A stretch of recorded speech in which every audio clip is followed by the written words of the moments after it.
Durante 4 semanas, o Jornal da Band investigou como age uma rede de exploração de menores travestis que atua no norte e no nordeste do Brasil. A primeira reportagem mostra como a organização criminosa alicia meninos pobres para se prostituírem na maior cidade do país. Os criminosos recrutam jovens homossexuais, ainda crianças, para serem explorados em São Paulo. Tiziana Vilas Boas e a produtora Bruna Estivalé conduziram esse trabalho.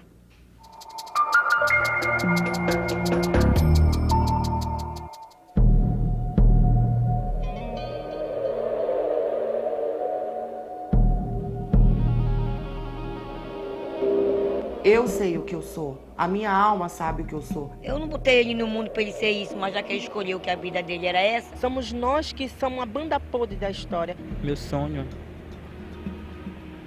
Acho que ainda não tenho sonho. São Paulo, Zona Sul, 10 horas da noite.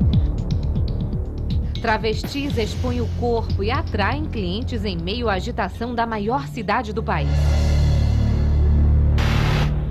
Belém, 10 horas da noite. A 4.000 quilômetros de São Paulo, policiais se preparam para uma batida no centro da capital do Pará. A operação é mais uma tentativa de desarticular uma rede de tráfico de travestis. Nenhum aliciador foi preso, mas a delegacia ficou cheia de meninos vestidos como meninas. Nesse grupo, todos têm menos de 15 anos.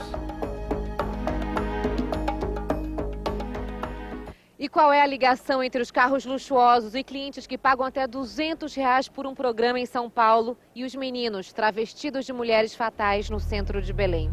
Um homem, uma rede de exploração. O centro dessa organização criminosa fica na capital paulista e tem ramificações por pelo menos 3 estados: Pará, Bahia e Piauí. São criminosos que recrutam jovens homossexuais, quase crianças, entre 12 e 16 anos e sempre muito pobres.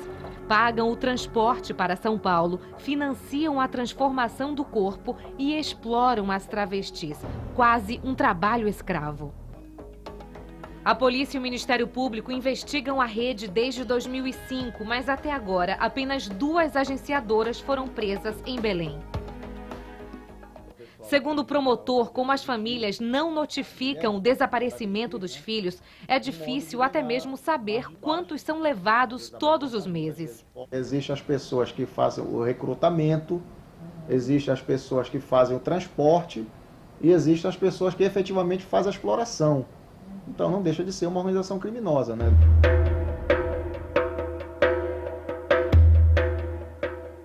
Se ele estivesse aqui, estava vivo, estava bem aqui comigo, na pobreza, mas estava vivo. O filho de Dona Nira foi levado para São Paulo quando tinha 14 anos. No Pará, ele ainda vivia com a aparência de menino. A família, muito pobre, nunca conseguiu buscar o corpo. Dona Nira acaba de saber que o filho está enterrado como indigente. Não tive nem o prazer de conversar direito com meu filho antes dele morrer. Este é o chefe da rede, conhecido como Malhação. Ele é procurado pela polícia dos 3 estados há 2 anos e usa travestis mais velhas para aliciar os menores. A ficha é grande: assassinato, cárcere privado, exploração sexual, tráfico de pessoas e ocultação de cadáver. O inquérito da polícia mostra ainda que Malhação faz parte do PCC. Todas as cafetinas ou chefes de pontos de prostituição de travestis da capital paulista trabalham para ele. As travestis são obrigadas a pagar entre 50 e R$1.000 por semana. E o pagamento é apenas para se manterem vivas. Essa adolescente de 17 anos esconde a identidade porque está marcada para morrer. Ela foi jurada por Malhação no mesmo dia em que viu a melhor amiga ser assassinada por ele. Pegou um taco de beisebol e, nossa, deformou ela. Depois chegou em mim e falou: e você? Você paga pra quem? Eu falei assim: então você vai pagar pra mim. Essa outra, ainda mais nova, aos 15 anos, também se esconde. Já mudou de casa 3 vezes. Sem a ajuda da família, que mora no interior do Maranhão, vive sozinha e com medo. Veio atrás de dinheiro. Queria o dinheiro, que eu era menor, que tinha que ter o dinheiro. E pediu R$1.000 dentro de 3 dias. Se eu não desse R$1.000, ele ia me deformar. Ia tirar meu peito, ia cortar meu cabelo. Existe algo que todas as travestis, sem exceção, têm em comum: a origem. São filhas das camadas mais pobres da sociedade. Esses meninos gays, com jeito afeminado na infância, crescem ouvindo xingamentos, agredidos na escola e na família. Adolescentes sem formação ou autoestima descobrem logo cedo que, se tomarem hormônio, esconderem a barba e se transformarem em mulher, conseguirão ganhar a vida. Ora, uma vez expulsas das escolas, quais são as opções que elas vão ter de sobrevivência? Que estratégias de sobrevivência que restam? O travestismo aparece muito mais como algo que se impõe na vida das pessoas do que como uma escolha. Com apenas 15 anos, a jovem de corpo franzino já tem silicone no peito e no quadril. Começou a tomar hormônio feminino dado por um cafetão da cidade ainda criança, com 11 anos. Eles chegaram e falaram assim: você começa a tomar hormônio, que você não vai nascer pelo.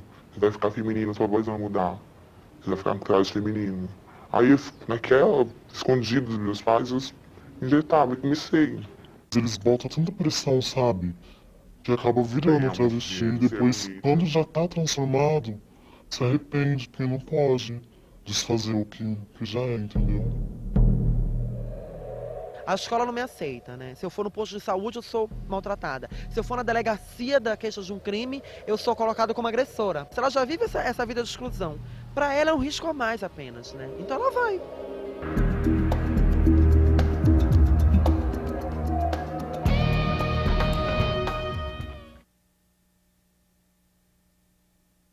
O chefe de uma rede que aliciava crianças para trabalhar como travestis em São Paulo morreu hoje em confronto com a polícia.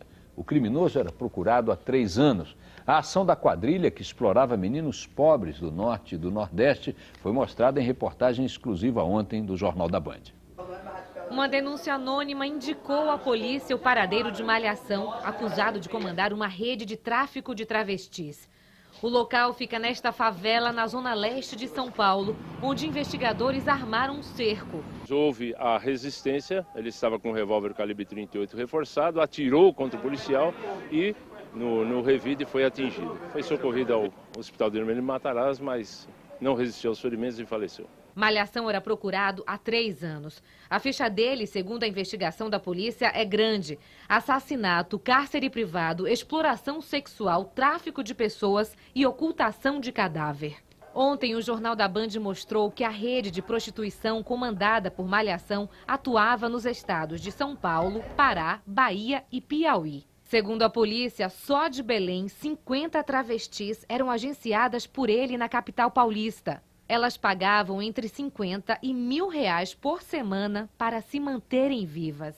Essa adolescente de 17 anos foi jurada de morte por Malhação no mesmo dia em que viu a melhor amiga ser assassinada por ele. Pegou um taco de beisebol e, nossa, deformou ela. Depois chegou em mim e falou: e você? Você paga pra quem? Eu falei assim: então você vai pagar pra mim. No Brasil não há estatísticas oficiais de mortes de travestis, mas a ONG Grupo Gay da Bahia registrou 60 assassinatos no país no ano passado. Em Curitiba, a polícia confirmou 4 mortes só neste mês. A última aconteceu ontem. Uma travesti foi encontrada morta a tiros dentro de um carro. E na segunda reportagem da série sobre o tráfico de menores travestis, vamos mostrar as clínicas clandestinas onde os corpos dos meninos são transformados com silicone industrial e o abandono de quem precisa de ajuda médica. Ignoradas pelos hospitais públicos, as travestis não são aceitas nas consultas, mesmo pagando planos particulares. A reportagem, mais uma vez, é de Tiziana Vilas Boas e Bruna Estivalé.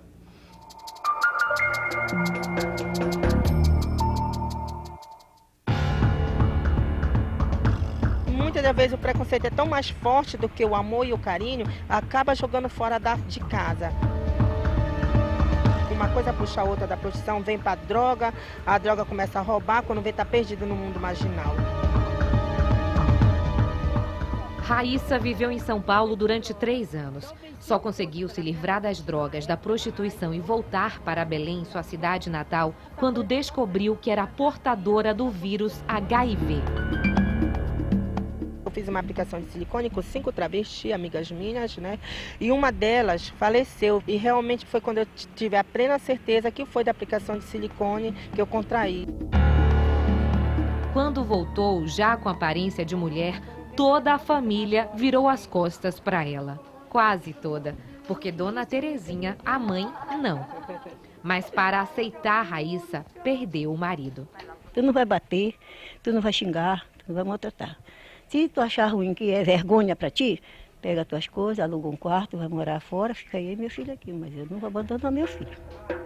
As duas vivem sozinhas nesta pequena casa de madeira numa favela de Belém. Hoje, Raíssa é presidente de uma ONG que fundou a Associação de Trans e Travestis do Pará. Aos 66 anos, sem saber ler ou escrever uma palavra, Dona Terezinha luta para enfrentar o preconceito. Goste, quem quiser gostar, que goste, que ele não depende de ninguém. Ele vive a vida dele, vive comigo. Eu que devia ter vergonha de andar do lado dele, não tenho me sentir feliz do filho que eu tenho, porque eu tenho uma filha. Nem todos têm a sorte de encontrar o apoio de alguém da família. O neto de Dona Maria Conceição aceitou ir para São Paulo depois que o pai o expulsou de casa. Ele aí me chamou e disse, olha mamãe, meu pai me chamou e disse que era para me tirar o sobrenome dele, que ele não era mais meu pai. Dona Conceição soube que o neto transformou o corpo, mas não quer ver como ficou. Em casa não guarda foto dele, só uma placa com o nome ao lado de Nossa Senhora. O que os olhos não vê, o coração não deseja. Para ele vir para cá, para mim passar coisa com ele também, então não, melhor ele ficar para lá. Todos esses meninos são seduzidos por propostas dos cafetões de ficarem ricos como travestis na cidade grande. Eles prometem mundos e fundos. Novo, né? Quer subir na vida, pra quê? Em São Paulo, não faltam clientes dispostos a pagar muito pelo programa. Há uns 800 reais. O primeiro passo para esse sonho de glamour é mudar o próprio corpo. O sistema público de saúde ignora a existência de travestis, apesar de já existirem 50 mil delas transformadas clandestinamente em mulher. Sem orientação médica, tomam doses altíssimas de hormônios femininos. E, por fim, vem a etapa mais perigosa, a aplicação de silicone industrial. Nesta casa, em Santo André, na Grande São Paulo, funcionava uma clínica clandestina que foi fechada pela polícia. Aqui, as chamadas bombadeiras transformavam o corpo dos meninos. Durante a investigação, uma policial com uma câmera escondida negocia a colocação do silicone com a dona, que se diz enfermeira e já fez mais de 200 aplicações.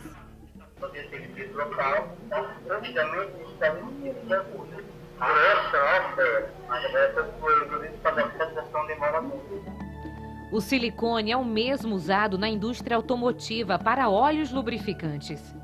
Quando aplicado no corpo, o produto pode obstruir vasos sanguíneos, causar necroses na pele e músculos e até matar.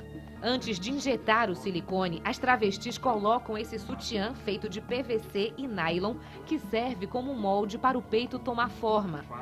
O líquido também é usado no glúteo e nas panturrilhas.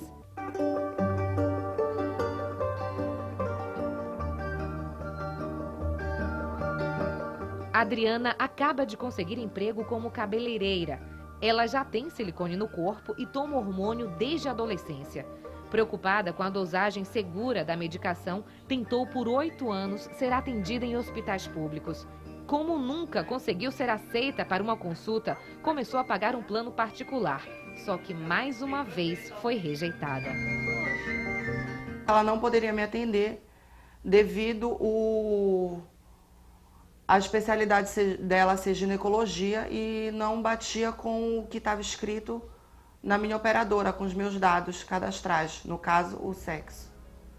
E aí eu tive que ir embora. A Adriana conta que cresceu ouvindo muitos nãos e não será agora que vai desistir. Eu sou tão ser humano quanto você ou quanto qualquer outra pessoa. Ninguém tem o direito de apontar o dedo na minha cara e dizer o que eu sou ou o que eu deixo de ser. Eu sei o que eu sou, a minha alma sabe o que eu sou, e isso que pra mim importa. E quando isso não for respeitado, eu procuro meus direitos.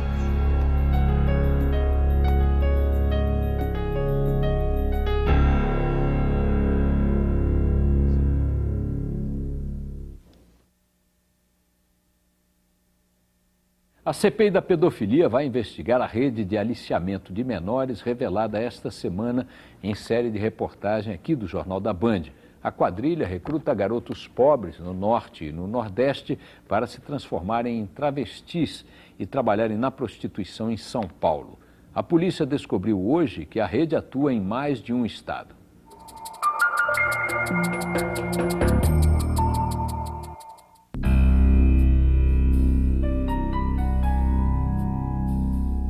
A morte deste homem, conhecido como Malhação, fez com que a polícia descobrisse mais um braço dessa organização criminosa que age em boa parte do país. Malhação morreu ontem no confronto com a polícia.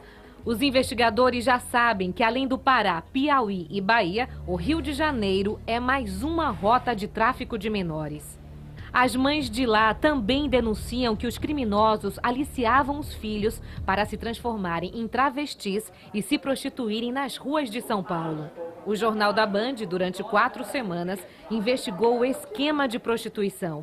Os meninos pobres são convencidos a tomar hormônios e aplicar silicone industrial ainda muito jovens, entre 12 e 16 anos. A CPI da pedofilia, que investiga abuso de crianças e adolescentes, viu as reportagens mostradas pelo Jornal da Band e decidiu incluir o tráfico de travestis entre suas ações. Acho que essa série vai trazer, sem dúvida nenhuma, uma revolta para que amanhã a gente possa realmente aprovar leis que punam violentamente dentro do ordenamento jurídico os que exploram esse tipo de atividade. Encontramos muitos desses meninos, hoje adultos, que passaram boa parte da vida vendendo o corpo nas ruas, lutando para deixar a prostituição. O primeiro passo é quebrar a barreira do preconceito. E o maior desafio é entrar no mercado formal de trabalho. Por que ninguém vai querer dar emprego para um travesti, né? Essa aqui é a verdade. Existem no Brasil 50 mil travestis. Desses, 90% são prostitutas. 7% estão no mercado informal, como, por exemplo, empregadas domésticas e cabeleireiras, e somente 3% trabalham com carteira assinada. Priscila. O nome está escrito no jaleco, mas é Maurício Silva Brito que acaba de se formar no curso técnico de enfermagem. O emprego no hospital é a realização de um sonho. Só lamenta ainda não ter conseguido na justiça mudar o nome. Fiquei muito arrasada. Eu disse, nossa, eu não consegui, o primeiro juiz negou, e o que a gente está aguardando agora, mais uma vez a sentença, só que ela não vai ser mais julgada somente por um juiz, ela vai ser julgada por uma bancada. Esta ONG, em parceria com a Prefeitura de São Paulo, faz um trabalho inédito no Brasil. Oferece cursos técnicos como costura, secretariado e culinária para travestis que querem deixar as ruas. A ONG já existe há 1 ano, mas até hoje não conseguiu empregar com carteira assinada nenhuma travesti. Nenhuma empresa aceitou participar do projeto. A gente não consegue empregá-las para trabalhar. Então, essa é uma meta do CRD a longo prazo, de trabalhar agora com as empresas, com a rede hoteleira, com as empresas, com os bancos, com as empresas de telemarketing. Janaína é uma das que voltaram para casa com um novo emprego e decidida a mudar de vida. O orgulho é a casa que conseguiu construir para a mãe, com 2 andares e paredes branquinhas de azulejos. Tem muita gente boa, tem muita gente com estudo, não é porque só é travesti, não é que é ignorante.